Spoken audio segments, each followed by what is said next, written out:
cede os direitos de imagem. Vamos ceder os nossos direitos de imagem. Grande Léo, seja bem-vindo. Ô, Léo, despachou a visita aí, Léo? Na verdade, nós foram buscar pizza. Ó! Esperto, esperto. Pessoal, boa noite a todos. Quero dizer que, para mim, é uma alegria redobrada, né? Porque eu já tive a alegria no mês passado de estar com vocês. E hoje, novamente, a gente se encontra aqui para esse curso, Pedagogia do Olhar, Filosofia para Tempos Intensos. Hoje, especificamente, para a gente discutir, né, questões relativas à obra, né, à filosofia do senhor xará meu, Frederico Nietzsche. E, como é de costume, na aula passada eu apresentei para vocês aqui, né, aquilo que foi o cerne, a base, né, o alicerce para as nossas discussões. E hoje não vai ser diferente. Também, como é de costume, ao final dessa aula, provavelmente até amanhã, porque eu estou organizando os arquivos, eu vou enviar para vocês o link do Drive. É o mesmo link, tá? Aqueles que já têm o Drive podem acessar lá. Então, o que a gente discutir, falar, mencionar em termos de texto, provavelmente vocês vão receber lá no Drive. Então, fiquem à vontade para fazer leituras, para aprofundar, para, enfim, discutir, se porventura dentro desse nosso espaço aqui de discussão, de apresentação, alguma questão ficar, né, no ar, fiquem à vontade, não se avexem, vamos conversar a respeito. Por que eu estou dando esse recadinho? Que a gente vai falar de Nietzsche, né? E Nietzsche, ele tem questões dentro da sua filosofia que mudam a perspectiva, porque inclusive é uma característica da sua filosofia, o perspectivismo. Vou apresentar essas questões para vocês. Para aqueles que chegaram agora, talvez não tenham recebido, mas aqueles que já chegaram, eu mandei no chat o link que eu vou usar, que é uma espécie de base, né? Como a gente fez na última semana, eu passei para vocês, na última semana, no último mês, eu passei para vocês, né, um slide que foi aquilo que norteou a discussão, mas vocês sabem que a gente não vai ficar preso a ele. Provavelmente eu vou mostrar o slide, vou tirar o slide e vou continuar aqui no olhos nos olhos, né, para a gente conversar. Eu tenho uma surpresa ao final da aula para vocês, para a coisa ficar, né, legal. Eu tenho treinado para essa surpresa. Espero que vocês gostem. Mas vamos, então, discutir o senhor Nietzsche. Primeira dica de livro a respeito da filosofia nietzschiana, que é uma coisa bem levezinha, bem tranquila. É um livro que foi lançado por uma escola que é internacional. O dono dessa escola é um filósofo chamado Alain de Botton. E o livrinho é esse aqui, do John Armstrong. Esse autor aqui, inclusive, ele é um dos biógrafos do Freud. Então, assim, ele tem uma relação muito grande com essa parte. Então, é um livrinho, chama Lições de Vida Nietzsche, que é da The School of Life. Fiquem tranquilos, vou mandar uma lista dos livros no Drive, tá? Então, assim, ai meu Deus, não consegui anotar, peraí, calma, tranquilidade, vai estar lá a relação bibliográfica. Essa é a primeira sugestão. Lançados no Brasil, é impressionante o quanto que esse livro aqui é legal. Eu ganhei esse livro de presente, tem mais ou menos 1 ano e meio. Esse livrinho aqui se chama Nietzsche, um guia gráfico. Eu não dei importância para esse livro quando eu ganhei. Aquela coisa sisuda, né? Intelectual, vou ler gibi, quadrinho, né? Estão diminuindo a obra do Nietzsche, né? Quebrei minha cara. Bem capaz de dizer aqui para vocês que é a obra mais concisa em relação à filosofia nietzschiana que nós temos traduzido de comentaristas da obra do Nietzsche. Ele discute os conceitos nietzschianos, né? Tem uma série de desenhos, é mas bem denso, bem interessante, cobre a obra dele num total. Você fala assim, mas o que o Nietzsche fala da democracia? Tem aqui. Ah, mas o que ele fala da liberdade? Tem aqui. Ah, mas o que ele fala da morte de Deus, que é um dos conceitos que a gente vai discutir aqui hoje? Tem aqui. Inclusive indicando em qual livro você encontra, né, essa discussão, em quais livros, né? Porque vocês vão compreender que uma série de conceitos nietzschianos, eles retornam na sua obra, é uma coisa que ele adota aí enquanto obra. Vocês vão perceber, inclusive, quando estudarem Nietzsche, forem ler Nietzsche, o Nietzsche ele não tem um sistema filosófico, mas a gente tem que considerar que uma coisa muito importante Primeira lição da noite. Sistema é diferente de coerência. Ele não tem sistema filosófico, mas é extremamente coerente naquilo que aborda, tá? Então, esse livrinho aqui. Para começar a ler Nietzsche. Eu quero começar a ler Nietzsche, eu quero ir direto ao ponto. Ler O Nascimento da Tragédia. Calma, né? No primeiro momento, você vai achar a coisa amarrada, porque você vai perceber que o Nietzsche, ele também está dentro de um contexto, né, extremamente dinâmico e plural no seu estilo de escrita. Esse aqui é o primeiro livro dele. E, nesse caso, aqui nesse livro, ele apresenta uma escrita dissertativa, mas depois ele vai adotar uma escrita aforismástica nos outros livros, né? E depois ele volta para o dissertativo, depois ele vai escrever poema. Então, assim, ele vai escrever Paródia, que é o livro mais famoso, Assim Falou Zaratustra, né? Então, nesse caso, começar por esse livro, por quê? Porque ele vai discutir uma questão muito interessante. Aqui ele mostra a importância que a arte, né, a importância que a música, mas aqui eu também vou explicar para vocês o que é a música para Nietzsche, a música tal qual a gente compreende, né? Mas a música recuperando questões voltadas para o universo dos gregos, né? Ele é um filólogo naquele primeiro momento, e é nesse trabalho de filologia. Para entender, filólogo é aquele que faz a recuperação dos textos antigos, ele era um filólogo helenista, fazia recuperação de textos antigos helenistas, e foi nesse trabalho de filologia que ele encontrou, né, a filosofia pré-socrática, né, e ali, naqueles trechos da filosofia pré-socrática, ele estabeleceu uma relação, né, com essa questão do nascimento da tragédia, como que a tragédia grega traduz a vida, né, a vida em si, a afirmação da vida, com todas as suas nuances, com alegria, com felicidade, com dor, né, com morte, enfim, com tudo isso. E aqui, nesse livrinho, a gente vai encontrar, né, a discussão famosa do Nietzsche, né, que é a dicotomia entre o apolíneo e o dionísico. Mas fica tranquilo, que nós também vamos falar sobre isso hoje. Ademais, tem um livro que é de característica dissertativa, que é o Genealogia da Moral. Esse aqui é clássico, ele é uma continuação do Para Além do Bem e do Mal. Aqui ele traça, né, uma espécie de histórico da moral, né, dividida aí em 3 momentos da história. No primeiro momento, aquele momento socrático, depois a obra platônica, né? E depois, posteriormente, como que essa moral é, né, entendida, processada na modernidade, que vai estabelecer essa relação do porquê Deus morreu, etc. Tal, porque tem uma relação entre aquele que é a razão e não é a razão, né? O que é o bem e o que é o mal. Então, genealogia da moral. Fred indica. Então, agora sim, a minha dica para vocês dentro da nossa aula de hoje, para a nossa aula de hoje, se você, né, quer ir direto ao ponto, se eu quero ler um livro que traz para mim o Nietzsche do começo, né, que tratando, que tem uma relação com o Wagner, com o músico Wagner, tudo mais, né, com essa tragédia grega, depois o Nietzsche, depois da decepção amorosa, de uma mulher, inclusive, que era, né, ele se apaixona por uma mulher que chama Louise Salomé, aqueles que estudaram um pouquinho do Freud, sabe que foi uma amiga íntima dele. Então, o Nietzsche foi apaixonado por essa mulher, pediu ela em casamento 2 vezes. Eles chegaram a ter um triângulo amoroso entre ele, um amigo e essa mulher, mas ela, né, não aceitou se casar com ele. E aí ele foi, né? Ele era muito doente, isso é muito importante a gente dizer. Ele era muito doente, mas uma série. E aí tem uma série de biólogos que vão discutir, né, essas doenças, né? Além do físico, também não eram psicossomáticas, por conta das questões que ele acessava, né, em termos de pensamento. Mas aí ele vai ter uma vida errante, né? Errante no sentido nômade, vai passar pelas montanhas suíças, ir para a Itália, vai ficar divagando, passando pelas montanhas. Isso é uma indicação, inclusive, médica, né? Dele buscar um ar, né, diferente do lugar onde ele vivia até então. E, portanto, o que eu indico para vocês, para conversar com esse Nietzsche do começo, e com esse Nietzsche que vai revelar, né, as questões que vão estar ali prementes, fortes, intensas, no Assim Falou Zaratustra, né, em suas obras finais, né, é esse livro aqui, chamado A Gaia Ciência. Este livro é uma delícia de ler, tá?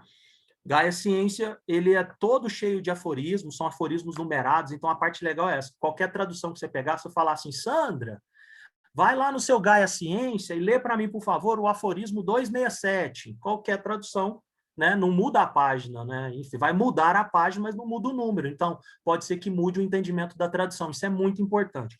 Ouvi dizer que tem uma tradução nova da Companhia das Letras, um professor, colega que me avisou, que está um primor, né? Que tem que realmente tem uma tratativa muito grande. Isso é uma questão muito importante também na obra do Nietzsche, tá?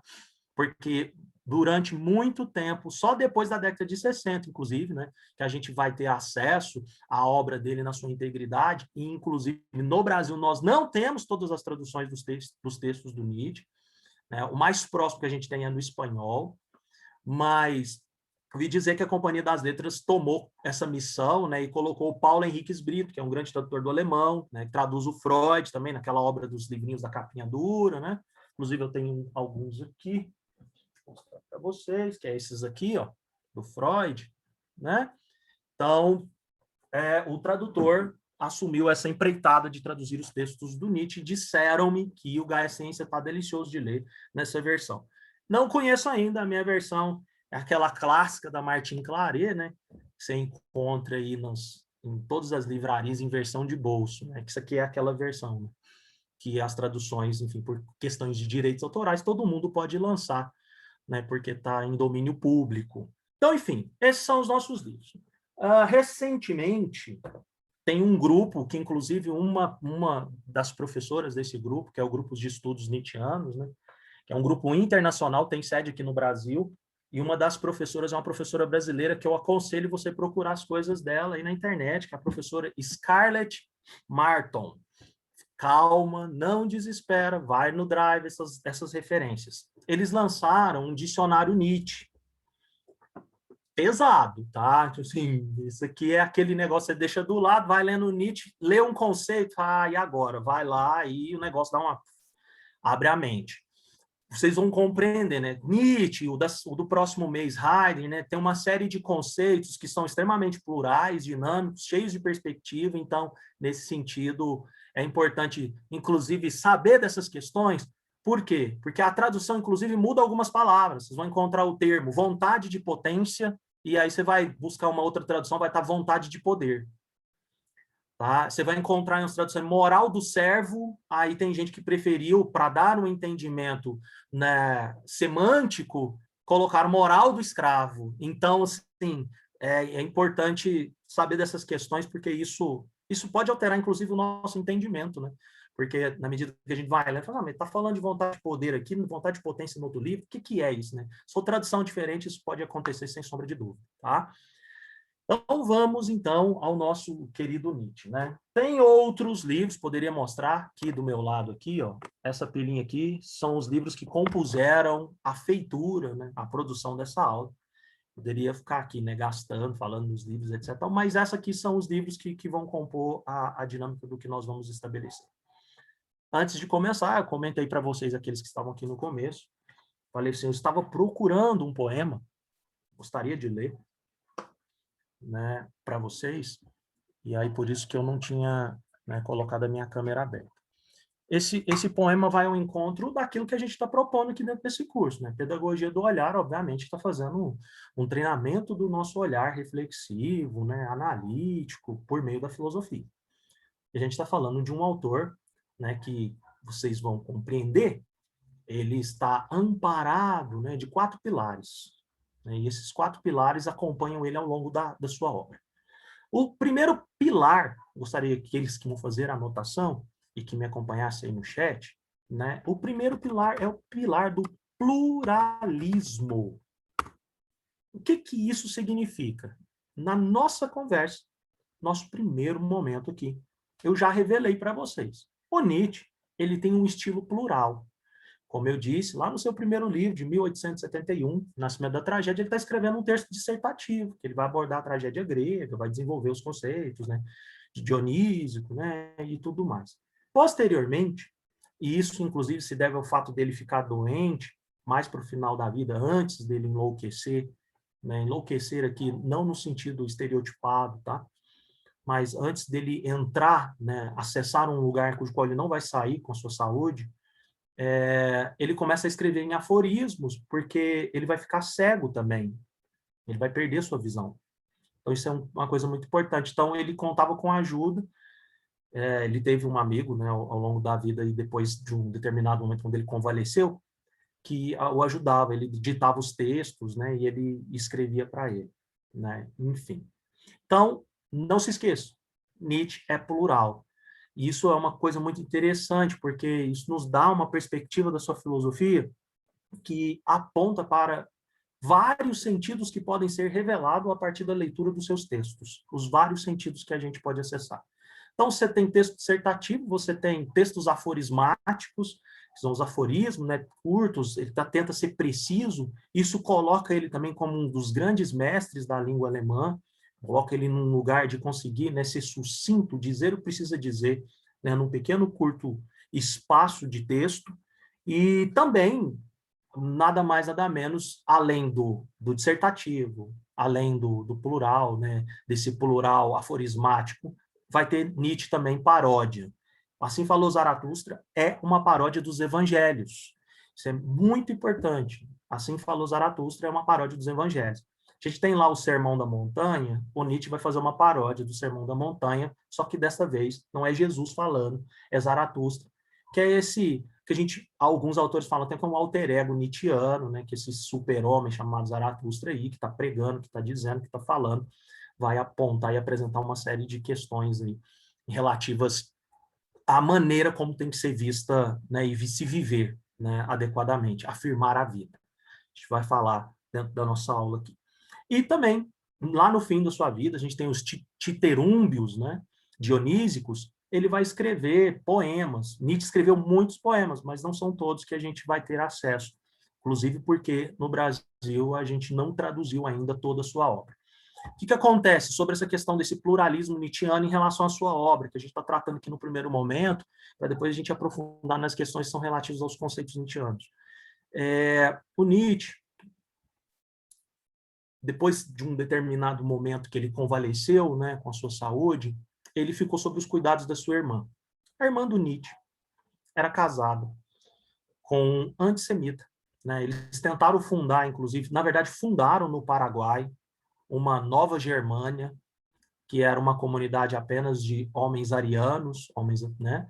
Essa comunidade ainda existe, uma curiosidade interessante, eles vivem tal qual vive uma comunidade nativa indígena, só que o detalhe interessante é que eles têm o biotipo alemão. Então, são loiros vivendo como indígenas lá no Paraguai.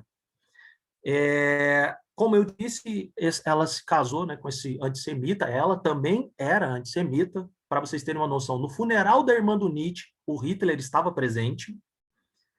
Ela pegou, né, as obras do irmão dele, que já no final da vida dele começou a gerar um certo burburinho na Europa e começou a fazer umas alterações no texto, pegou textos que ainda não tinham sido lançados, inclusive um dos livros chamados Vontade de Potência, ela fez alterações para que aqueles textos fossem uma espécie de textos associados ao nacionalismo popular, o nacionalismo, populismo, nacional-populismo alemão, né, que vai adentrar aí depois como aquilo que a gente conhece como nazismo. Só depois, na década de 60, George Colli, um teórico italiano, vai pegar e consertar a casinha. Mas, até então, né, era isso que nós tínhamos. Então, primeiro pilar, pluralismo. Não se esqueça. O segundo pilar, perspectivismo. Perspectivismo. Fiquem à vontade aí para perguntar, conversar, tá? Fiquem à vontade. O que é esse perspectivismo? Quando a gente conhece algum tipo de filósofo normalmente, ele, né, na sua maioria, aqueles que deixaram seu legado filosófico, a gente percebe que o filósofo tem um sistema filosófico. A título de exemplo, vamos pegar Platão. Platão foi lá e construiu a teoria das formas. É conhecido como teoria das ideias, que vai nos ajudar aqui também a entender algumas coisas do Nietzsche.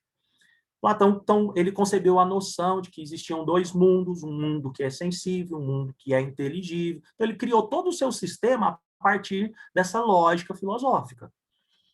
Já no caso do Nietzsche, ele não tem um sistema, mas ele tem coerência, porque ele pega um conceito e aborda ele de diferentes perspectivas, não numa sistemática. Ele vai retornando, vai incluindo questões, vai refletindo, vai abordando, e isso ajuda a entender bastante quem é esse pensador, quem é esse filósofo Nietzsche, porque ele nunca está contente com aquilo que concebeu enquanto né, processo, enquanto escrita filosófica. É aquela ideia que dentro da psicologia vocês conhecem como devir, a ideia de transformação, de contínuo movimento e transformação, que está muito associada a um dos filósofos que o Nietzsche mais se inspirou, que é o Heráclito, que eu vou logo falar para vocês. Então, nós temos pluralismo, perspectivismo, que é abordar a obra, aquilo que desenvolveu os conceitos de diferentes, né, maneiras, como eu disse, dissertando, como eu disse, parodiando, como eu disse, né, criando aforismos de diferentes maneiras. Uma outra questão que vai ao encontro também dessa ideia de perspectivismo. O outro pilar é o dinamismo. Nietzsche é extremamente dinâmico. Então, isso significa que você vai perceber, ao longo da construção da sua obra, que ele não possa, né, jamais, né, que ele não possa abandonar alguma coisa que ele concebeu ou coisa que ele acreditava. Isso é interessante, inclusive, porque ele chama para conversar com ele uma série de pensadores, né, para desenvolver uma ideia. E logo na frente ele começa a desconversar com esses pensadores. Ou seja, vocês são meus amigos para isso, mas para essa questão aqui não, eu não concordo. E ele já, enfim, usando uma palavra informal, ele detona esses pensadores em questão. Então ele é extremamente dinâmico, por quê? Porque ele adotou para si a noção do dinamismo da própria existência, né? Que tudo se transforma. Dentro dessa máxima, a gente volta a pensar naquilo, ele vai dizer até no Gaia Ciência, né, que o pensador que o influencia, que o que dá, né, para ele uma coisa, né, a mais nesse sentido é o Heráclito. Quando ele conheceu Heráclito, ele compreendeu uma série de coisas. Para vocês recordarem ou para saberem, Heráclito é aquele da máxima, né, daquela máxima que todos conhecem de diferentes maneiras, mas o sentido dela é o seguinte: ninguém entra num rio duas vezes. Então, isso acompanha a todo momento o que o Nietzsche está produzindo, o que ele produziu em termos de filosofia. Né? Ele não está entrando no rio duas vezes, ele está desenvolvendo uma coerência dentro da sua obra, mas sempre abordando ela de maneira dinâmica e perspectivista, porque tem sempre uma nova perspectiva para se pensar filosoficamente. E, por fim, não menos diferente, porque isso já foi apresentado naquilo que eu disse, por fim, ele usa, né, como um outro pilar o experimentalismo. Experimentalismo. Então, esses 4 pilares aqui são os pilares que vão compor, né, a obra nietzschiana. Por quê? Uma coisa muito importante. Você vai encontrar nos textos nietzschianos uma série de críticas à filosofia moderna. Por quê? Ele vai dizer assim, a filosofia moderna morreu, né? Ela não tem mais dinâmica, ela não tem mais experiência. Falou, se a vida por si só, se nós somos experimentos, aquilo que a gente produz também é um experimento. Então, a ideia maior é essa. E aí, vamos então ao nosso poema, para que eu possa apresentar para vocês os slides e as questões que nós vamos levantar na aula de hoje. O poema em questão se chama Senha para Cecília. Não se esqueçam, né, desses códigos, dos signos que podem estar presentes dentro de um poema. E eu sempre, quando eu escuto esse nome Cecília, eu tento ir no significado dele, né? Se você vai pegar a origem cristã do nome Cecília, você sabe que Cecília é a padroeira dos músicos, da música. Então, quem perdeu a vida por delicadeza, ganhou de certo numa outra mesa. Que os jogos da vida, para quem os joga, são feitos de perdas e de novas provas. O peso do mundo é leve, mas não há quem o carregue. O peso do mundo é leve, mas não há quem o carregue. Esse poema é de uma poeta mineira, hoje, na minha opinião, a grande poeta que a gente tem no nosso país contemporâneo. Se chama Ana Martins Marques, esse aqui é o primeiro livro dela, se chama A Vida Submarina. Um livrinho delicioso, ela tem uma obra bem assim, não digo extensa, mas já tem por volta de uns 5, 6 livros lançados. Eu aconselho todos a lerem a Ana Martins Marques. E assim, não é pegando carona no momento histórico que a gente está vivendo, mas convém ler poetas mulheres, porque durante um século, aí o século XX, a gente só leu poetas homens, né? Então, vamos ler as poetas mulheres. Queridos, Então, não se esqueça, né? O peso da vida é leve, mas não há quem o carregue. Joaquim, libere para mim poder compartilhar. Por gentileza. Obrigado, Joaquim.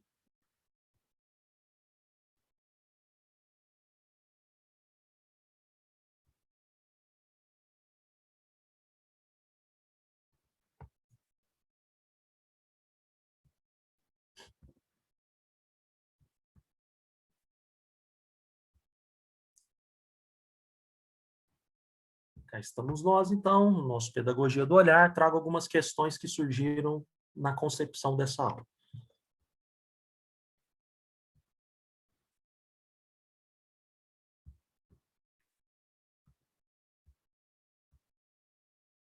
Primeira delas, foi esta consciência da fragilidade da vida, foi este choque que nos fez ver a nós mesmos.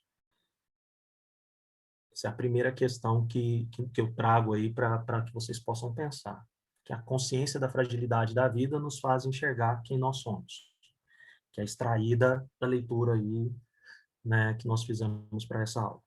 O que o Nietzsche faz é propor um exercício de autognose, ou seja, de autoconhecimento da humanidade, como se a própria espécie se colocasse em questão e pensasse: o que temos feito? O que nós temos feito? Né? Que caminhos trilhamos? O que, enfim, nos tornamos?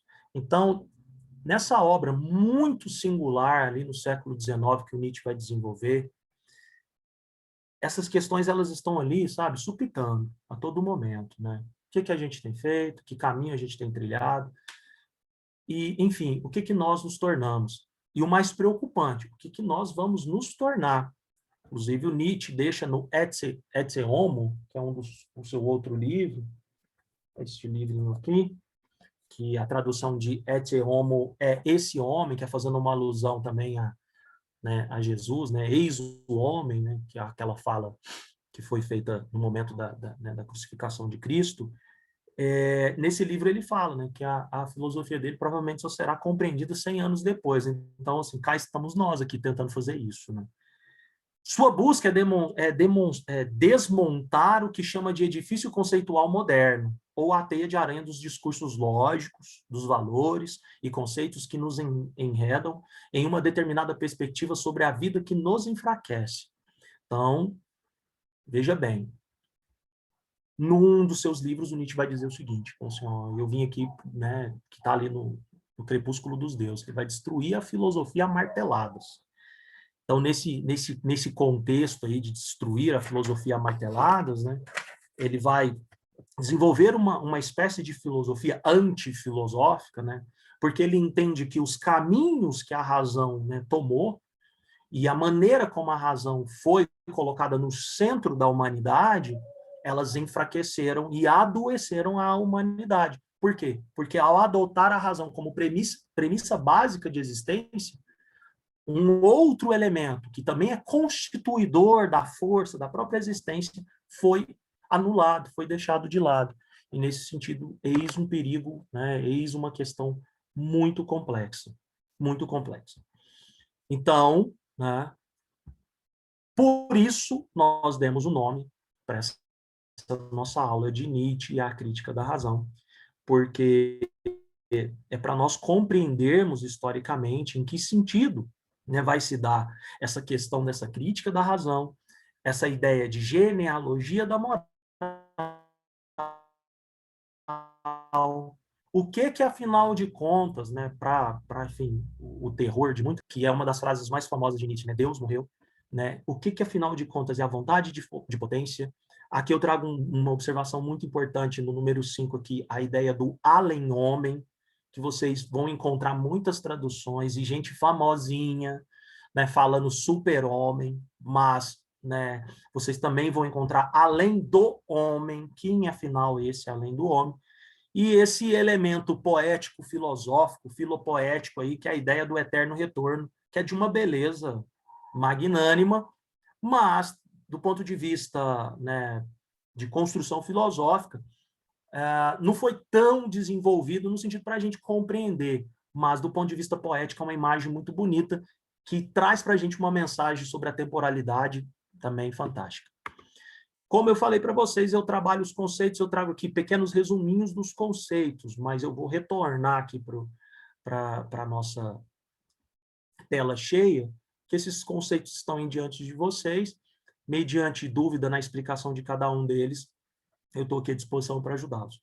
Então, temos aqui a ideia de apolíneo e dionísico, temos a noção de genealogia da moral, da morte de Deus, da vontade de Deus, do além-homem e, posteriormente, né, do eterno retorno. Então, vamos conversar aqui no olhos nos olhos.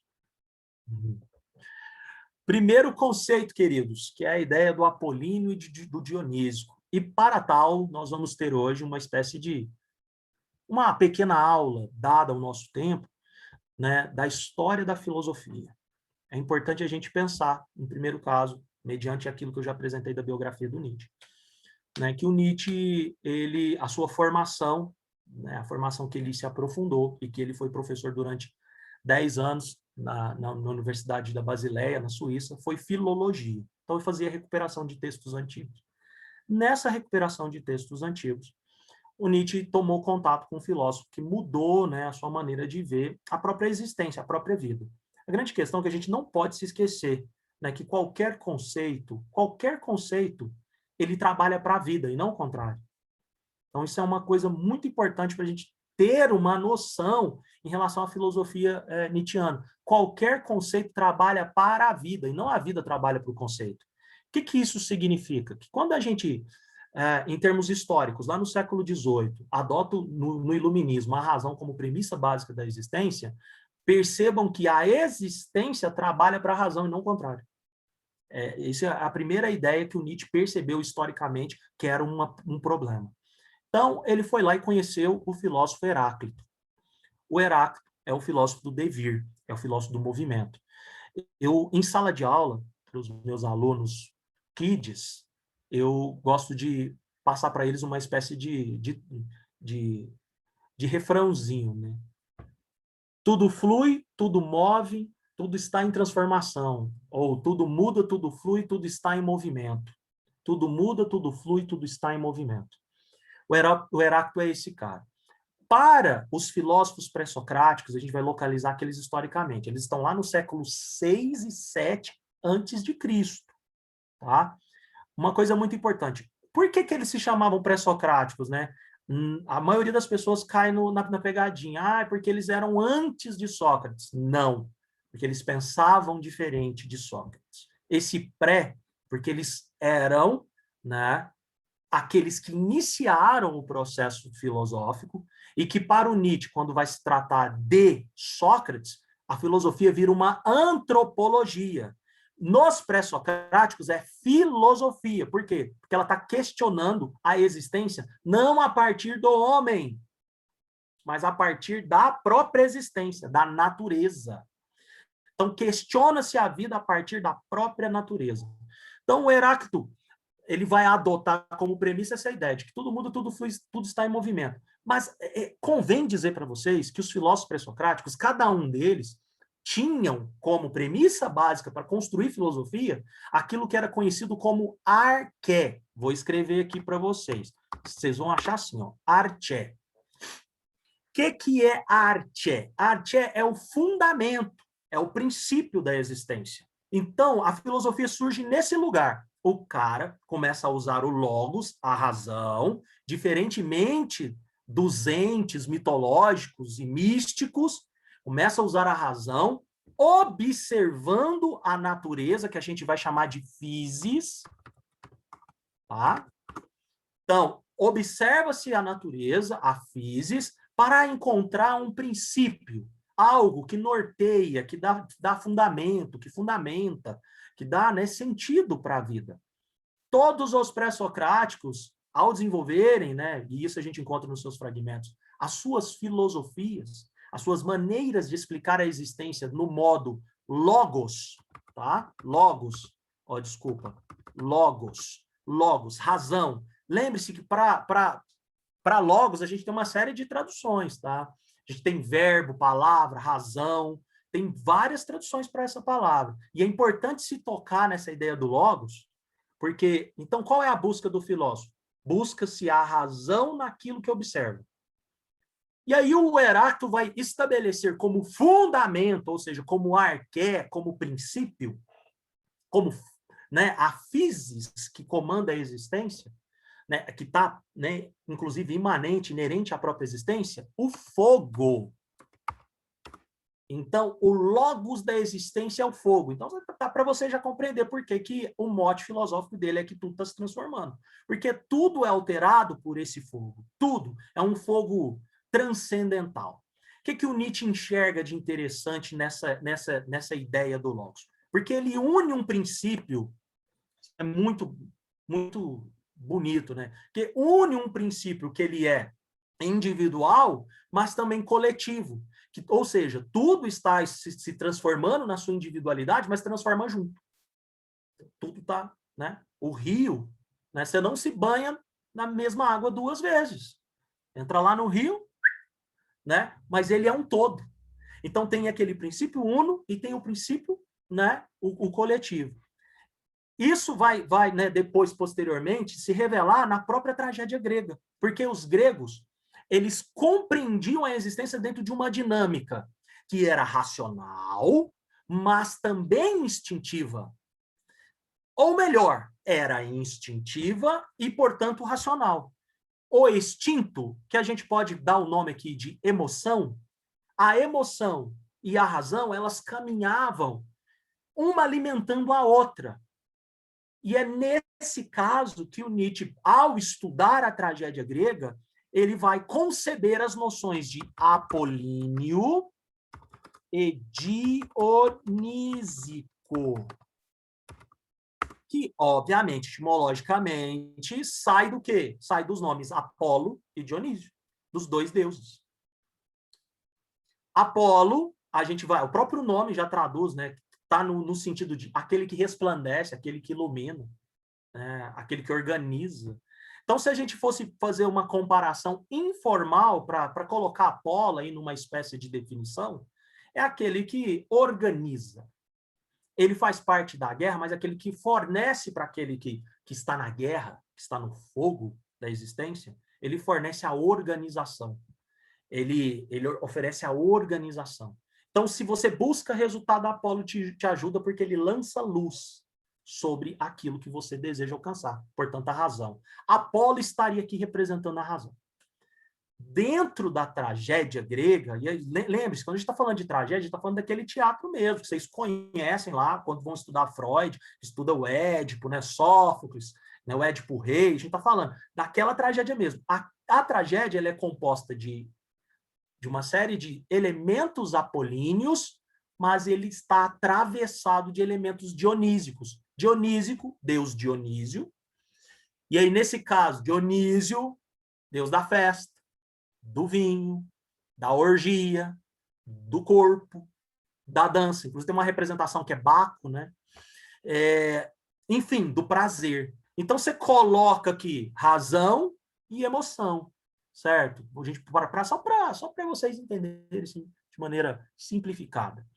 Então, a tragédia, ela tinha esses dois elementos e a tragédia, ela traduzia o homem grego.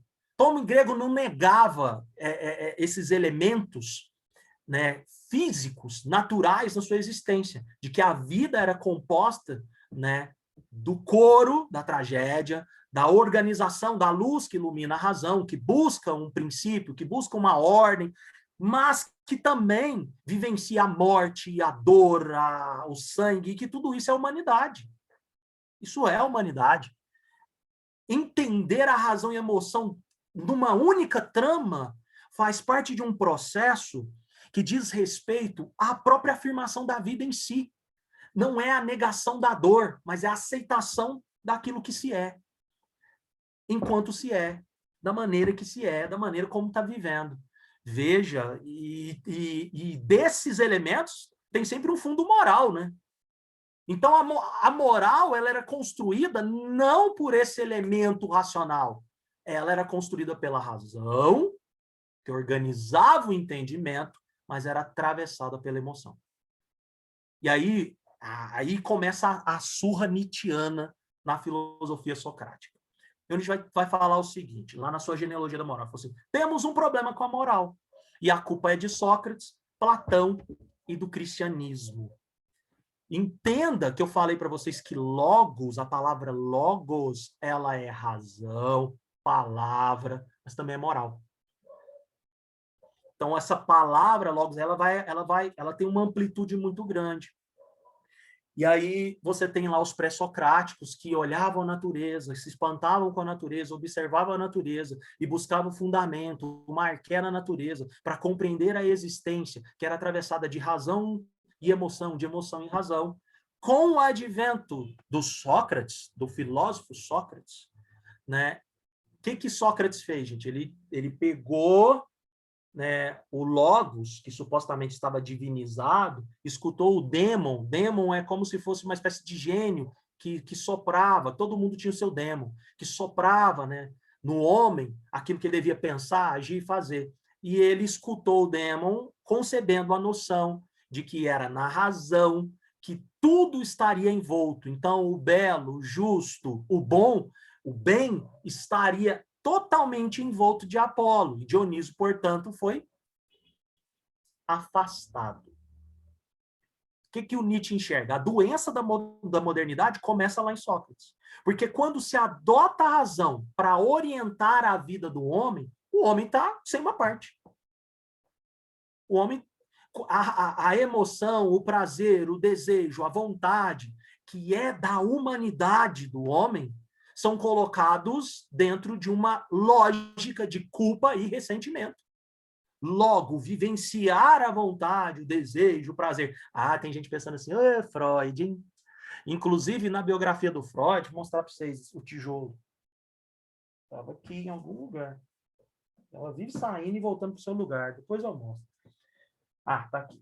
Na biografia do Freud, tem um momento lá que o autor vai falar que o Freud decidiu parar de ler Nietzsche, porque falou assim, eu vou parar de ler esse cara, porque senão não vai ter nada de novo na minha filosofia, nos meus textos. Tá aqui, ó, nessa criança aqui. Eu vou parar de ler o Nietzsche, porque parece que ele já entendeu, então eu vou, né, enfim. E aí, pegaram o Dionísio e falaram assim, você não serve, não, vamos adotar aqui a razão. Então, beleza, Sócrates iniciou o processo.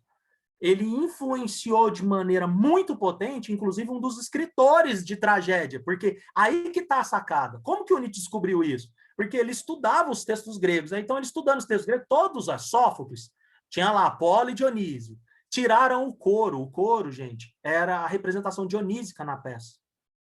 E aí vocês vão entender, assim, por que a música é tão importante? Porque o Nietzsche não está falando da música, ele está falando da força inerente, imanente à existência, que toca a nossa vida.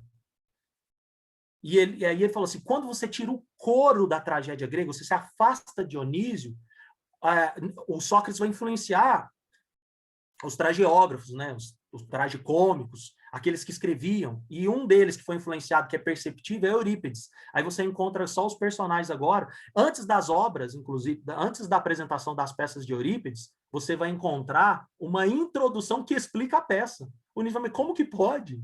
A arte fala por si só. Como que você vai explicar a arte? Antes de mostrar ela por si só. Essa força foi colocada de lado. Mas você acha que poderia continuar assim? Ficou pior para o Nietzsche. A gente vai dizer que a coisa foi mais potencializada ainda quando Platão, né, em posse dessa noção da razão, dessa ideia de que a razão tem que ser, né, o fetiche do humano, aquilo que o ser humano busca, ele vai ao encontro, que ele vai atrás, né, o Sócrates vai conceber um sistema filosófico que vai estabelecer a seguinte dinâmica. Né? E aí desumaniza, né?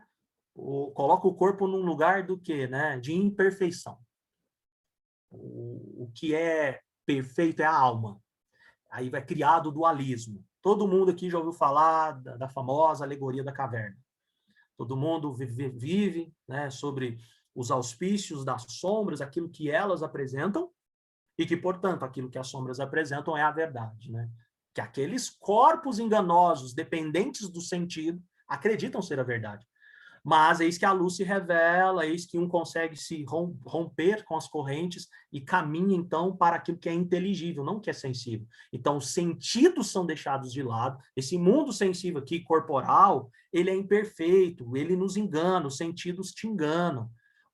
A verdade, o bem, a justiça, né, ela se encontra na razão. E a razão ela tem um mundo próprio, que é um mundo inteligível.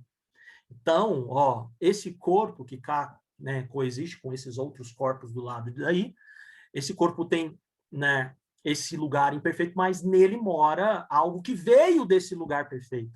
A alma é eterna, a alma é perfeita e ela participa desse lugar eterno. Aí algumas pessoas falam assim, enquanto a gente está estudando Platão, né, a gente está demonstrando a filosofia de Platão, fala assim, nossa, mas isso aí é o espiritismo, nossa, mas isso é o cristianismo, a base. É isso mesmo. Vocês vão entender daqui a pouco.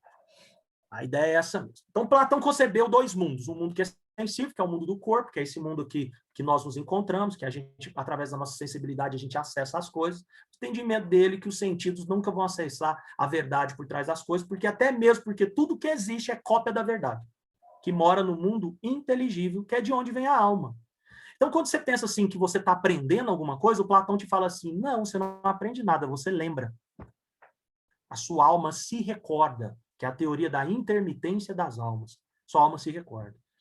E aí estabelece que esse ser imperfeito aqui, precisa realizar uma acesse, ou seja, uma ascensão dialética para encontrar a razão. Então, é através do pensamento que você se aproxima da verdade. Porque verdade mesmo, só sua alma conhece. Quando ela vem para o corpo, ela se esquece, e quando ela sai do corpo, ela retorna. Então, ou seja, essa vivência nossa que ela está plasmada pela imperfeição. Entendendo? E que nós só vamos nos aproximar de um lugar perfeito quanto mais próximo da razão nós estivermos. E isso, inclusive, concebe a noção política do Platão. Ele odiava a democracia, matou Sócrates, mas também porque ele entendia, se toda alma tem que lembrar e não lembra igual, tem umas almas que são mais inteligentes porque lembraram mais da perfeição, lembraram mais do conhecimento, como que você concebe uma democracia? Você corre o risco de pôr uma alma que não sabe de nada. É um ser que não se lembrou de nada. Então, você está dando poder aos fracos. E, portanto, então, eleger a razão, filósofo rei, Platão. Queridos, então o Nietzsche continua a sua genealogia, né? a sua caminhada.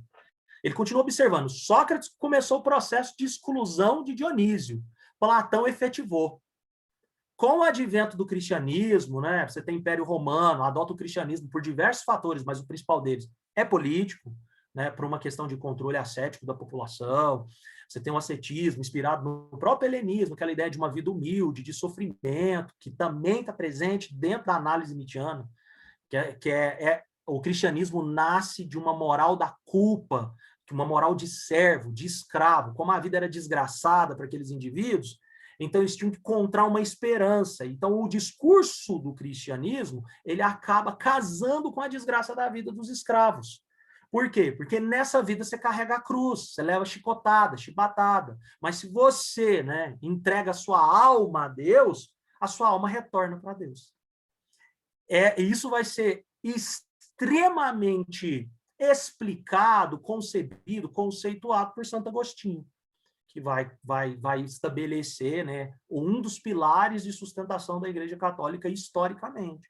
Qual que é o pilar? O pilar que estabelece esse mundo sensível como cidade dos homens e o mundo inteligível platônico como o paraíso, como cidade de Deus. E aí ele retira a ideia de que a alma se lembra e ele coloca a ideia que a alma se ilumina. Então, se Carla, Maria Eugênia, Maria de Fátima, Sandra fazem coisas boas, elas não fizeram coisas boas. Foi o Deus que está na alma delas que fizeram. Mas, se elas fizerem coisas ruins, escolha delas. E aí é a diferença de livre-arbítrio e liberdade para Santo Agostinho. Você tem livre-arbítrio para escolher o certo e o errado. Se escolhe certo, Deus se iluminou em você. Se escolhe errado, o pecado original falou mais alto. Né? O pecado original, a podridão do seu corpo já está condenado a perecer nessa existência. Né? E aí, o que o Nietzsche vai dizer? Então, vamos lá. Retomando.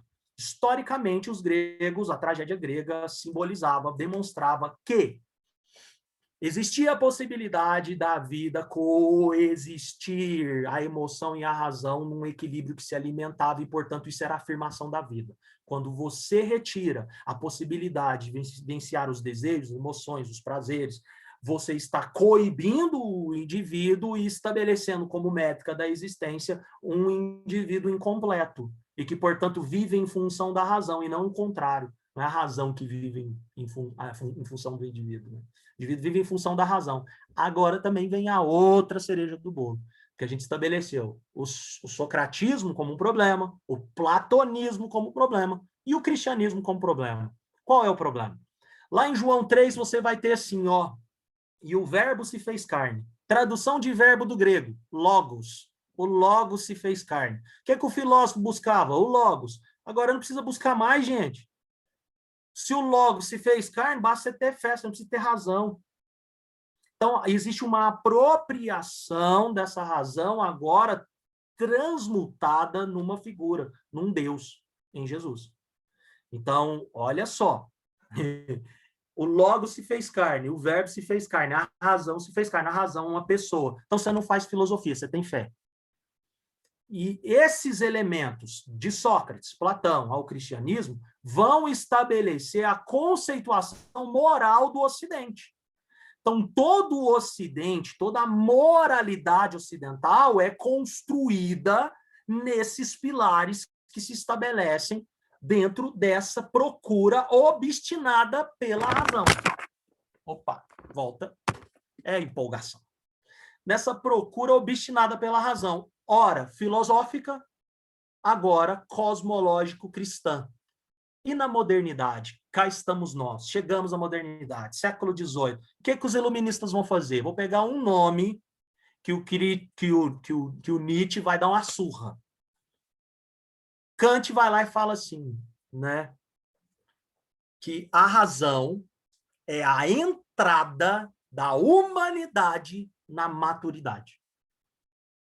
A razão é a entrada dos seres humanos. Ela já vem sendo constantemente alimentada. O que o Nietzsche vai falar sobre o Kant é o seguinte: o que o Kant fez foi fazer o seguinte, ele fez um cristianismo sem Cristo. Ele estabelece a razão como métrica, mas retira a tutela divina. Por quê? Porque a tutela agora ela é humana, e aí está a falência na modernidade que o Nietzsche está identificando. Porque é um homem incompleto que elegeu a razão como premissa de vida, mas a razão agora ela não está em Deus, ela está no próprio homem. Então, quando o homem adota a razão como princípio de maturidade, ou seja, eu dou conta agora de tomar as minhas decisões sem Deus, esse homem está matando Deus. Essa é a morte de Deus. Por quê? O próprio homem, historicamente, nessa genealogia da moral, historicamente, ele concebe a razão como algo que se procura constantemente. Mas quando chega no iluminismo, a sacada final, a cartada final é dada. Por quê? A razão agora, ela é ciência. Ela não é o verbo que se fez carne, é ciência. A verdade, o caminho e a vida não é bíblico, é científico. E se Hegel vai trazer isso, né? O Hegel é o primeiro que vai falar, é importante a gente dizer algumas coisas. Esses absurdos, a morte de Deus, não foi Nietzsche que falou primeiro, mas ninguém deu importância para quem falou lá atrás, entende? Hume já tinha matado Deus, Hegel já tinha matado Deus, mas no Nietzsche vai ter sentido porque ele faz uma genealogia, ele mostra historicamente o que é essa morte de Deus. Um outro fato muito importante, todos os estudiosos, os grandes estudiosos, comentadores da obra de Nietzsche, não apresentam essa morte de Deus como uma coisa boa para ele, não. Que a morte de Deus é que faz nascer o niilismo. Se você for estudar Deleuze tem um livro, que eu vou mandar esse livro para vocês, que é o livro mais fácil de ler do Deleuze. É complicado, né? Vocês já sabem disso. Né?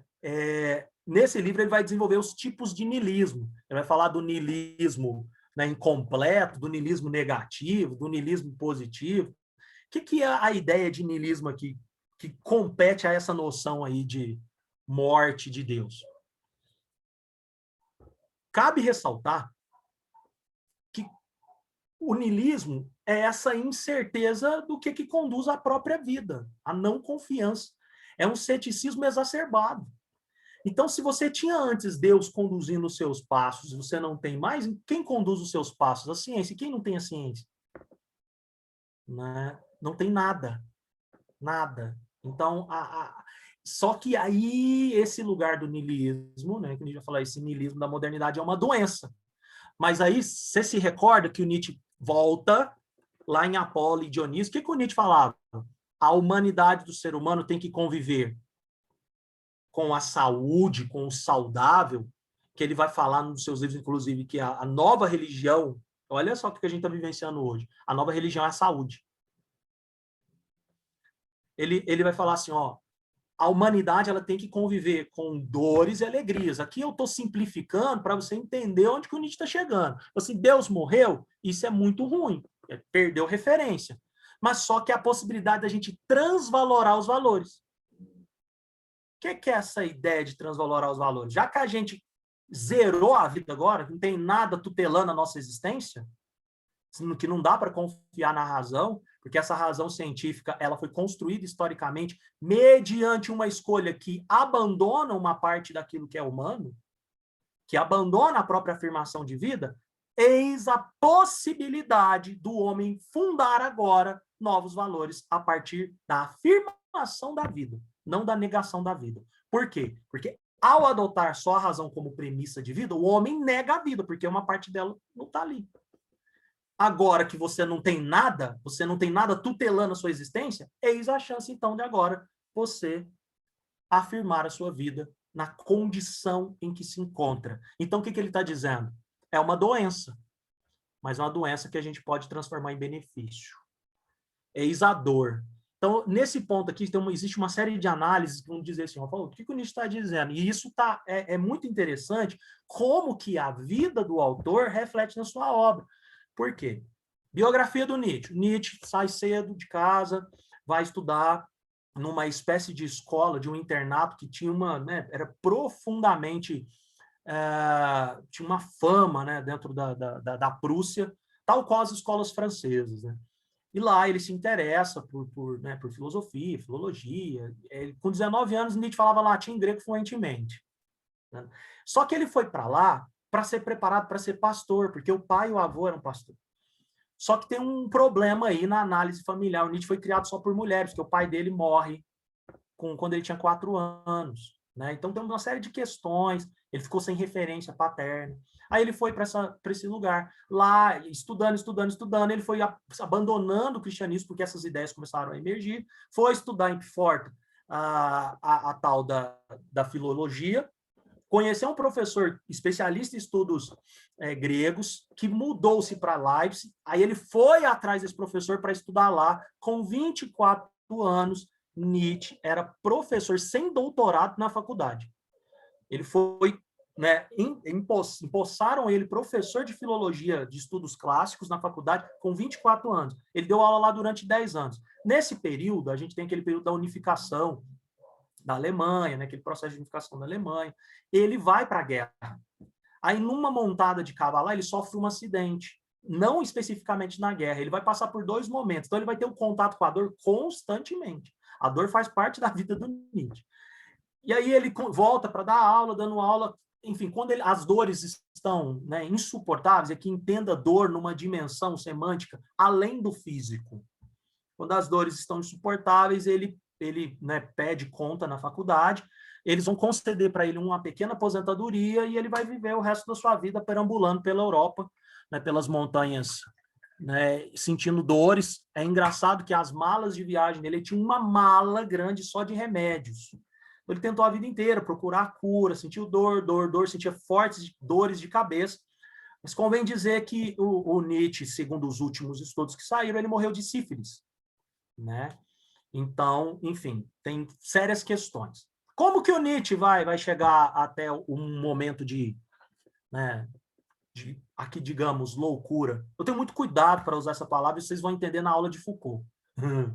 Eu tenho muito cuidado, não é loucura, né? Porque ela também, o Foucault se apropria dessa genealogia nietzschiana para construir também uma noção de que a loucura também é concebida historicamente, né? A maneira como a loucura é entendida, né? Mas o Nietzsche, ele viu um cavalo sendo açoitado. O cavalo estava sendo açoitado. e ele já imerso, né, nessa série de questões que ele pensou na sua filosofia, ele corre, né, até o cavalo, abraça o cavalo, fala para o cavalo, eu sei o que você está sentindo, e desmaia. Depois, isso foi em 1889. Né? Depois desse dia, né, 1890, ele passou por uma clínica, depois a mãe dele morre, aí ele vai ficar sobre a irmã dele, que vai, né, enfim, vai tentar transformar ele numa espécie de místico, né, de um sábio, né, maluco e tudo mais, que sabe coisas do futuro, vai se apropriar da imagem dele, ele vai morrer em 1900. Então, é importante a gente perceber que essa biografia do Nietzsche, ela está intimamente ligada, né? Intimamente ligada à sua obra. Porque essa questão de ligar, né, de tentar compreender, de processar, né, a história da moral e como que essa moral se revela na vida dos indivíduos, né, e como que essa moral acaba fundando nos indivíduos um ser fraco diante da existência, porque ele está sempre em negação àquilo que é original na própria vida do ser humano. E o que seria essa noção de original na vida do ser humano? Que é o próximo conceito, que é a vontade de potência. É original na nossa existência, em tudo aquilo, eu falo nossa existência, e é muito egoísta, e o Nietzsche fala isso, é muito egoísta a gente achar que existe sozinho. Né? E esse existir não estou falando a humanidade, não, tá? Ele está falando da physis, da influência pré-socrática, a natureza, do cosmo mesmo, né? Tudo é concebido por essa vontade de potência, então tudo deseja a vida. E ele avança nessa conceituação, tudo deseja a vida. Então a plantinha que está ali se esgueirando para pegar um pedacinho de sol tem vontade de potência. Né? A água que escorre buscando um lugar para escoar, né, e evaporar e tudo mais, ela tem vontade de potência. E ele vai falar, essa vontade de potência, ela está na nossa existência porque a gente quer sempre mais.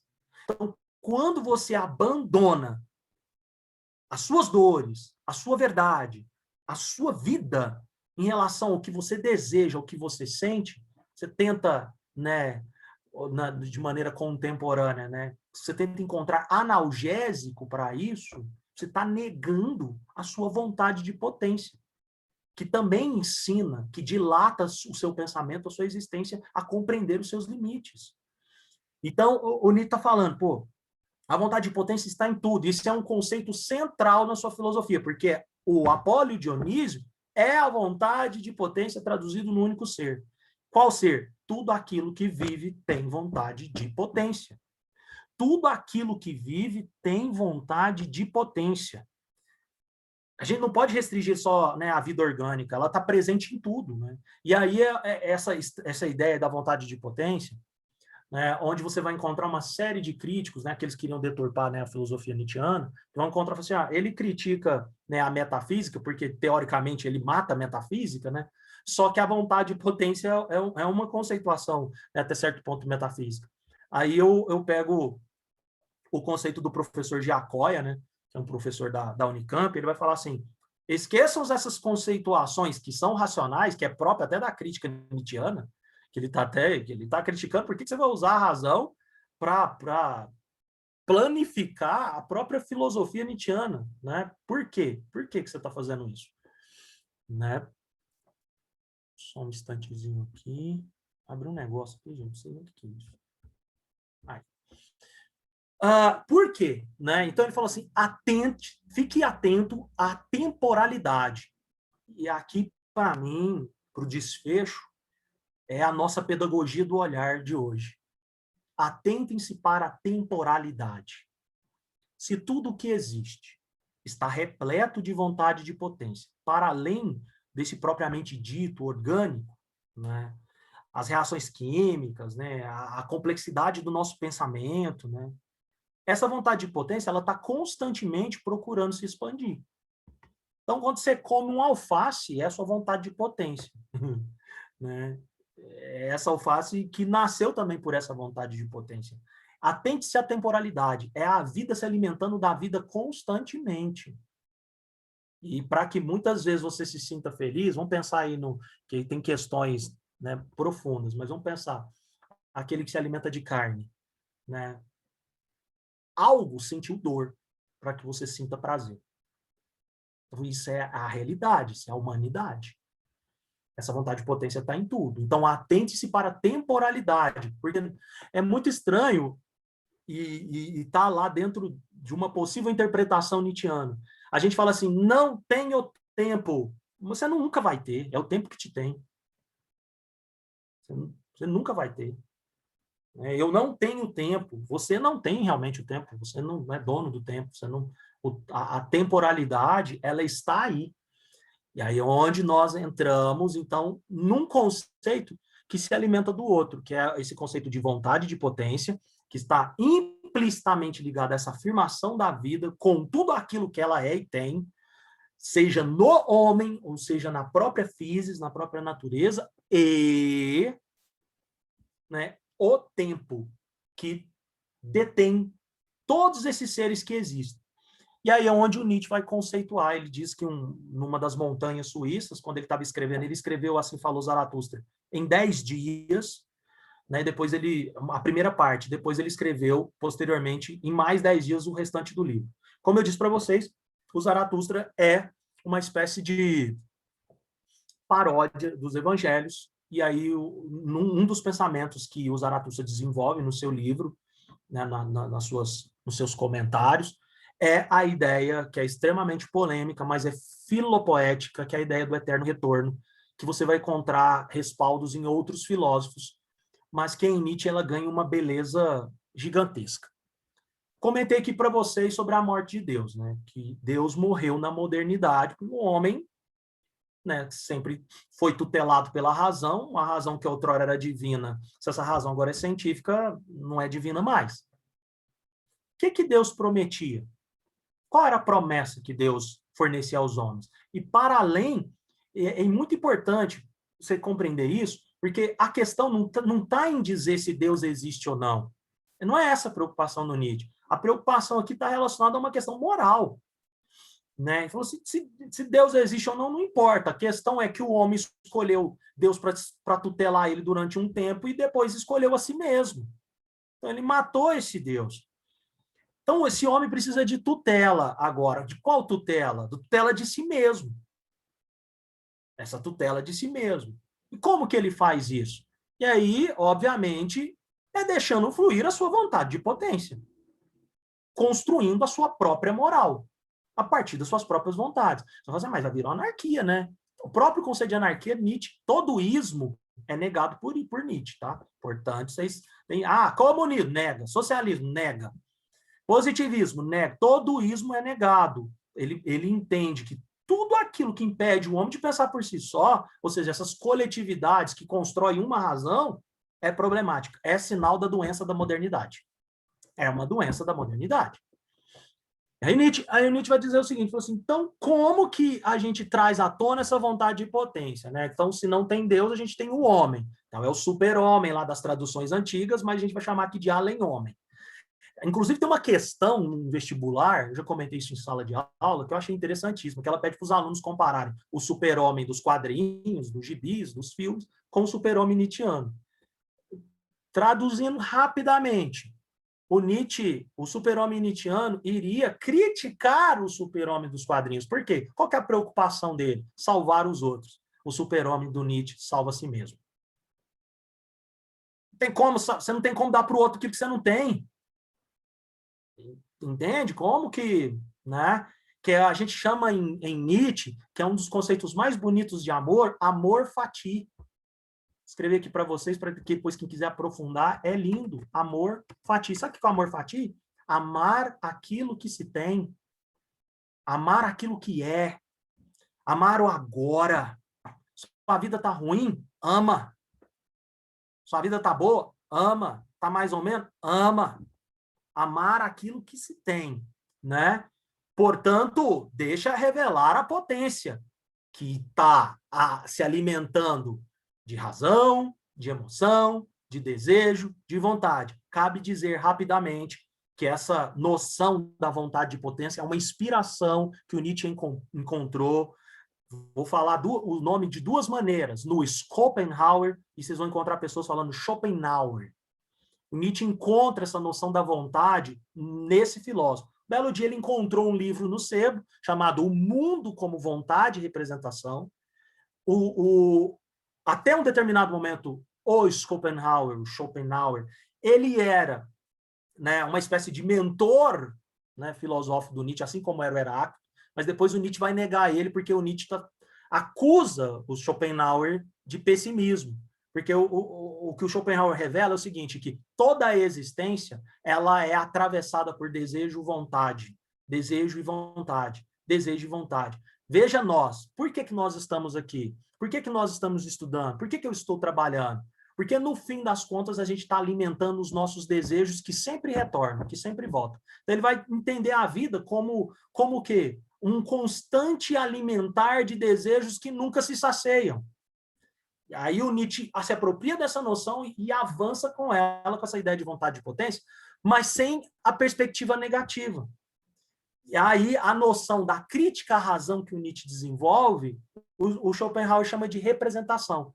Para a gente não dizer que a fome fala mais do que o preparo da própria comida, para a gente não dizer que o flerte, não, que o sexo, que o gozo, né, é menos importante ou mais importante do que o flerte, né, a gente vai criando representações. Para a gente não dizer que é muito mais legal andar pelado, a gente faz roupa, né? Para a gente não dizer, né, que, enfim, a gente é melhor que os indivíduos enquanto seres físicos, a gente vai, né, para o espaço, a gente pega o dinheiro lá e vai para o espaço, né? Então, a gente vai criando representações para enganar a vontade, porque no fim das contas é a vontade que prevalece. E quando se trata de vontade, a vontade é algo que está para além do corpo. Ela está aí na natureza aí, ó. Ela finda com a vida, ela começa a vida, ela finda a vida, ela começa a vida quando ela quiser. Se a Yara quer comer manga, ela não chega lá no pé de manga e fala assim, dá uma manga. A manga vai vir no seu tempo, não quando a Yara quer. Então isso demonstra que a vontade é que comanda, não é a representação que a gente cria. Né? Se você está com vontade de ir no banheiro, você não vai falar assim, ô barriguinha, vou no banheiro só mais tarde. Não, você tem que ir. É irresistível a vontade. É ela que comanda. Mas a gente vai criando representações. A gente põe fralda. A gente cria químicos, né, para fazer a manga crescer fora de época. Né? E vai lascando a própria vida com a própria razão. O Nietzsche iria olhar para esse nosso tempo e falar assim, olha que engraçado. Hoje o homem usa a razão para resolver os problemas que a razão criou. Né? Então, eis a ironia. E o Nietzsche fala assim, então, vamos lá. Vontade e potência. Afirmar a vida. Como? Amor fati. Amando aquilo que se é, amando aquilo que se tem. Por quê? Deus não morreu? Morreu. E agora? De quem como depende? Dele mesmo. Então, ele tem que ser forte. Ele tem que ser poderoso. Ele não pode viver na culpa cristã, do paraíso que vai chegar. Esse paraíso não existe. Então, se aquilo que era prometido por Deus, que é a eternidade, não existe mais, o homem tem que buscar essa eternidade agora, no presente. Eis o conceito de eterno retorno. É a eternidade vivenciada a todo momento, no instante que se encontra. Esse conceito ele é extremamente subjetivo, porque vai trazer a seguinte noção, de que supostamente essa vida que nós estamos tendo aqui, ela vai se repetir. Ela vai se repetir eternamente. Mas se você pega e interpreta esse conceito, significa dar sentido àquilo que se vive no presente, como se ele fosse a eternidade que você buscava se você tivesse, enfim, vivenciando as promessas de Deus. Então, sabe o paraíso que se deseja? Faça esse paraíso agora. A eternidade é agora. Nietzsche fala lá, isso aí é onde tem umas pequenas pérolas da ideia, né, agostiniana. O passado já foi, então para que viver na culpa? O presente não é, para que viver na esperança? O instante já é, ele é. Então viva nele, a eternidade é agora. Já foi, não foi, já é. A eternidade é agora.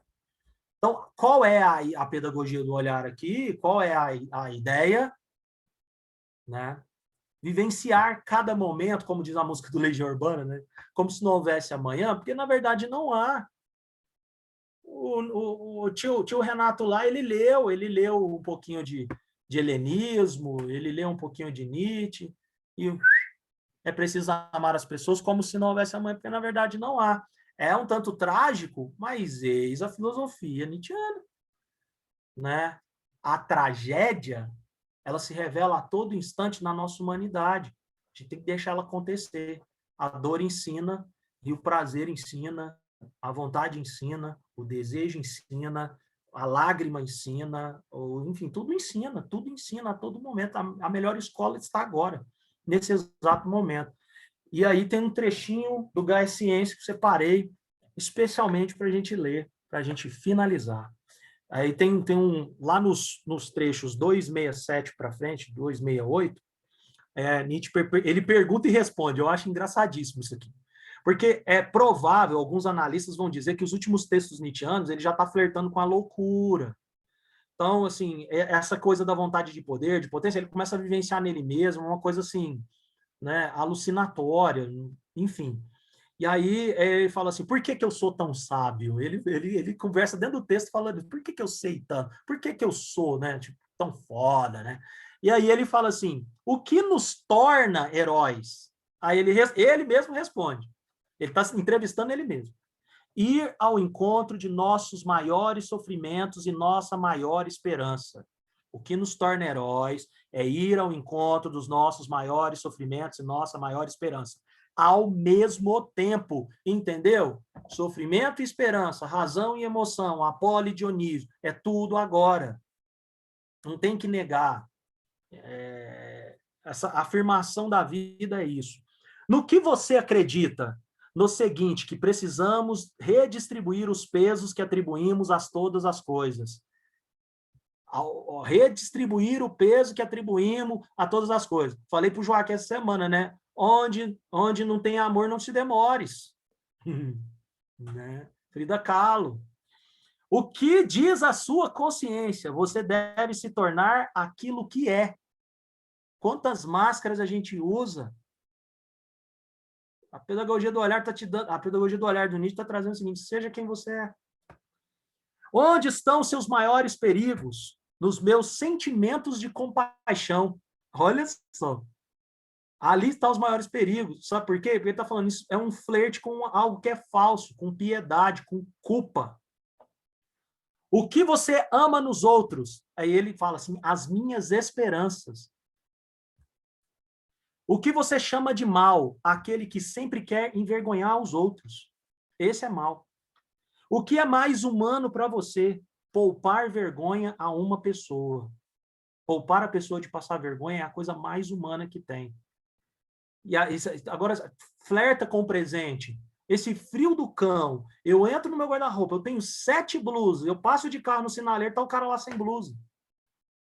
Ele está passando vergonha.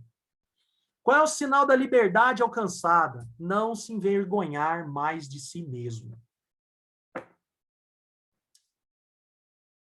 Livre, a frase da aula, da pedagogia. Livre é aquele que não tem vergonha daquilo que é. Amém? É por ironia, né? Falar amém agora, né? Agora vem a surpresa, Joaquim. Se quiser parar de gravar agora, porque quem não veio não tem surpresa, não. Tô brincando, deixa aí, tô brincando. Fazer isso com o povo, não. Eu preparei uma canção para vocês, que eu vou tocar para vocês. Tá assim, não tá das melhores, não. Aqueles, né? Não tenha vergonha de si mesmo, Frederico, você acabou de falar disso. Né? Que feio. Tá dando mau exemplo. Preparei uma canção do nosso extremamente nietzschiano. E dicas de música para você escutar. Escuta Caetano. Você vai ver Nietzsche ali assim, gritando na obra do Caetano. Né? Tem assim, tem muitos. Outro que é extremamente nietzschiano, que é uma obra maravilhosa, principalmente no álbum Alucinação. Belchior, escutem. O Belchior falou assim, tem uma música, inclusive, que ele fala, né? Não quero saber de teoria. né? Viver e amar as coisas me interessam mais, né? Não quer saber de teoria, não. Ele está falando claramente, deixa de racionalizar, vamos amar as coisas, isso é mais importante, né? Então, assim, antes de mais nada, vamos à canção. Mas antes disso, afina o violão, né, querido?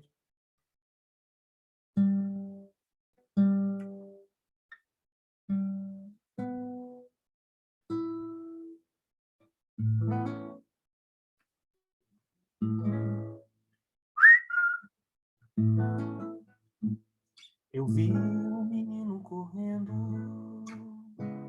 eu vi o tempo brincando ao redor do caminho daquele menino. Eu pus os meus pés no riacho e acho que nunca os tirei. O sol o sol ainda brilha na estrada que eu nunca passei.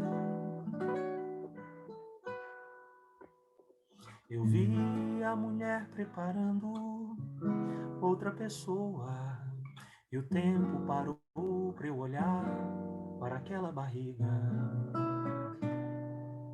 A vida é amiga da arte, é a parte que o sol ensinou. O sol atravessa a estrada que nunca passou. Vocês podem fazer agora aquela dublagem de boca assim, sabe? Por isso uma força me leva a cantar. Por isso essa força estranha no ar. Por isso é que eu canto, não posso parar. Por isso essa voz tamanha. Eu vi muitos cabelos brancos na fronte do artista. O tempo não para e, no entanto, ele nunca envelhece. Aquele que conhece o jogo do fogo das coisas que são. É o sol, é o tempo, é a estrada, é o pé, é o chão. Eu vi muitos homens brigando, ouvi seus gritos, estive no fundo de cada vontade encoberta. E a coisa mais certa de todas as coisas não vale um caminho sobre o sol. É o sol sobre a estrada, é o sol. Por isso uma força me leva a cantar. Por isso essa força estranha no ar. Por isso é que eu canto, não posso parar. Por isso essa voz tamanha. Por isso uma força me leva a cantar. Por isso essa força estranha no ar. Por isso é que eu canto, não posso parar. Por isso essa voz tamanha.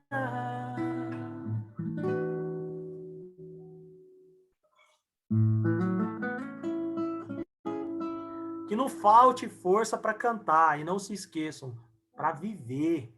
Não falte força para viver, gente. Quando o Caetano fez essa, por isso uma força me leva a cantar, ele está falando da potência dele. Mas qual é a sua potência? Né? Aquilo que vai, né? Bota para cantar. Que nunca falte. E aí acabamos por hoje, Joaquim. Se alguém quiser fazer algum tipo de comentário, como sempre fazem, falam, é agora o momento. Obrigado, Frederico. Foi uma bela surpresa, né? Muito bom.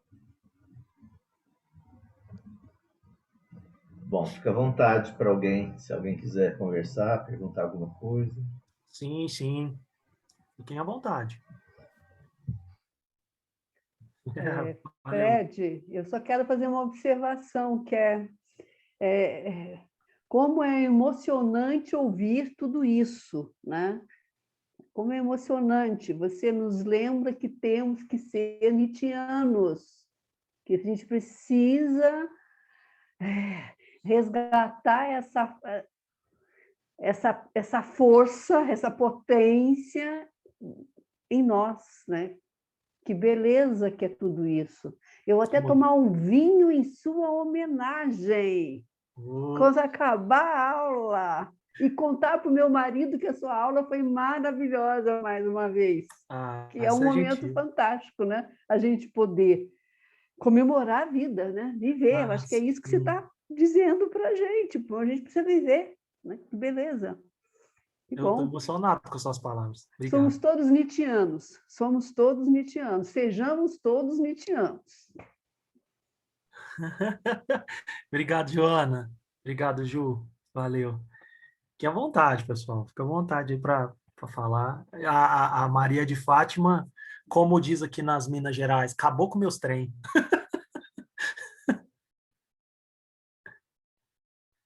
Ó, Carolzinha, que gracinha você aqui. Seja sempre muito bem-vinda. E, gente, ó, eu só vou falar. Mês que vem é pesado, hein? Prepara para o couro. O homem é bravo e controverso, viu? Está sendo muito divertido. Quero dizer assim para vocês aí, teve uns retornos aqui no chat. Obrigado mais uma vez, né, pela cumplicidade. Eu acho que é mais ou menos isso, né? Essa questão de você dividir parte do seu tempo, que a gente não tem, né? Mas a gente atravessar esse período aqui de 1h30, eu quero dizer que eu sou extremamente dedicado a esse momento. É uma coisa que eleva a minha potência, assim, sabe? Eleva mesmo. Eu estou extremamente feliz de poder dividir com vocês leitura, filosofia, música, enfim, aquilo que dá sentido e cor à vida, né? Vamos colorir nossa vida. Esse nome não é à toa, pedagogia do olhar, né? Para a gente ter essas aulas mensais, para a gente ter essa oportunidade, nós todos, eu na feitura da aula, vocês na escuta maravilhosa, né? A gente ter essa oportunidade de treinar o nosso olhar, né? De colocar, encostar o olho, lembrem-se, né, do poema, né? Essa vida é leve, mas não tem quem a carregue. Sabe por quê? Aqui a ideia, lembra, lá atrás, não é comunismo, é comunidade. Né? Aqui já hoje a gente falou dessa individualidade que só vai... É só quando a gente alimenta a individualidade, não individualismo, né? Mas quando a gente alimenta a individualidade, que a gente alcança o comum, né? Mas essa individualidade ela tem que ser alimentada, essa potência de cada um precisa ser. E a gente não pode dar aquilo que não tem, né? Não tem como. Amor fatia, amor aquilo que se é. Então, muito obrigado a todos, boa noite, fiquem à vontade para tecer comentários, falar, fazer, enfim, mandar perguntas. Logo, logo chega o Drive aí com arquivinhos legais. Tá bom, muito obrigado, Fred. Abraço, gente. Abraço, boa noite. Tchau, gente. Descanso. Bom descanso, Tchau, obrigado. Tchau, obrigada. Boa noite, Tchau, pessoal. gente. Obrigada, Joaquim. Tchau, gente. Tchau, Tchau, Lucas. pessoal. Tchau. Boa noite.